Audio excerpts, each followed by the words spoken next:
اللہ والصلاۃ والسلام علی رسول اللہ صلی اللہ علیہ وسلم۔ آج ہمارا موضوع ہے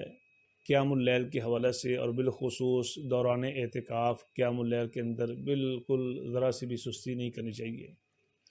کیونکہ آپ صلی اللہ علیہ وسلم نے اپنے حیات مبارکہ میں، اپنے عہد مبارک میں، رمضان مبارک میں 3 دن قیام فرمایا، اور اس قیام کی کیفیت صحابہ کرام رضوان اللہ علیہم اجمعین بیان کرتے ہیں۔ سنن ابی داؤد کی 1375 حدیث ہے۔ ابو ذر رضی اللہ تعالیٰ عنہ بیان کرتے ہیں کہ 23ویں رات کو آپ صلی اللہ علیہ وسلم نے 1/3 رات تک قیام فرمایا،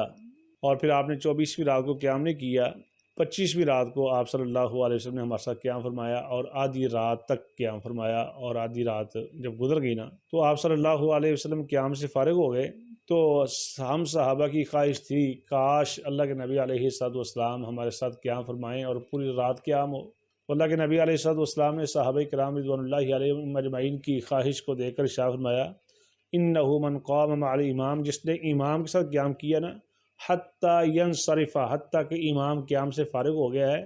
کتب لہ قیام لیلۃ، اللہ تعالیٰ ان بندوں کے لیے پوری رات کا قیام لکھ دیں گے۔ اور پھر جب 26ویں شب ہوئی تو آپ نے تب بھی قیام نہ فرمایا، اور 27ویں شب کو پھر آپ نے قیام فرمایا، اور اس رات آپ صلی اللہ علیہ وسلم نے یہ بھی اہتمام فرمایا، اپنے گھر والوں کو، ازواج مطہرات کو بیدار کیا، جمع اہلہ،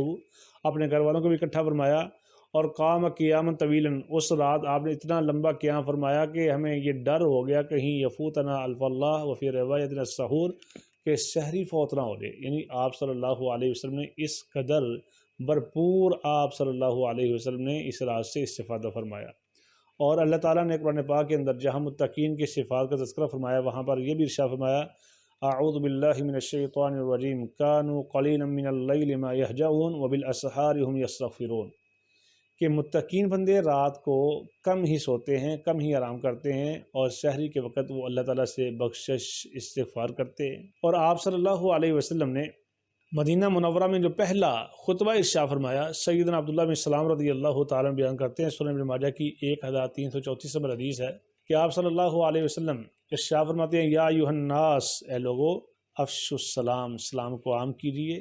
واطعموا الطعام، کھانا کھلائیے، وصلوا باللیل والناس نیام، اور رات کو اس وقت نماز پڑھیں جب لوگ سو رہے ہوں، لوگ آرام کر رہے ہوں، آپ رب کی بارگاہ میں قیام کر رہے ہوں۔ تو اس کا فائدہ کیا ہوگا؟ تدخل الجنت بسلام، تم سلامتی کے ساتھ اللہ کی جنت میں داخل ہو جاؤ گے۔ اور اس رات کا تو مشہور واقعہ ہے کہ ہر ایک وہاں پر رب سلم سلم سلم، اللہ بچا لے بچا لے بچا لے، اور وہاں پر کچھ لوگ ایسے ہوں گے جو تن تیز کل برق، بجلی کی طرح، کچھ تن تیز گھوڑے کی طرح، کچھ ہوا کی طرح، اور کچھ ایسے لڑکھڑاتے ہوئے، گرتے گراتے ہوئے۔ اللہ کے نبی علیہ الصلوۃ والسلام کہتے ہیں جو ان چیزوں کا اہتمام کر لیتا ہے، تدخل الجنت بسلام، میں محمد کریم صلی اللہ علیہ وسلم ضمانت دیتا ہوں، وہ بڑی سلامتی کے ساتھ، بڑے سکون کے ساتھ اس رات سے گزرے گا اور اللہ کی جنت میں داخل ہو جائے گا۔ تو آج موقع ہے، صحت بھی ہے، زندگی بھی ہے، اللہ تعالیٰ نے ایمان جیسی دولت سے بھی مالا مال فرمایا ہوا ہے، اور اللہ تعالیٰ نے ہوش و حواس بھی عطا فرمائے ہیں، اپنے آداب پر انسان چل سکتا ہے۔ تو ان ساعات سے، ان گھڑیوں سے، ان اوقات سے بھرپور فائدہ حاصل کر کے اللہ کی جنت کو پائیے۔ اللہ مجھے بھی اور آپ کو بھی یہ خوش نصیبی عطا فرمائے۔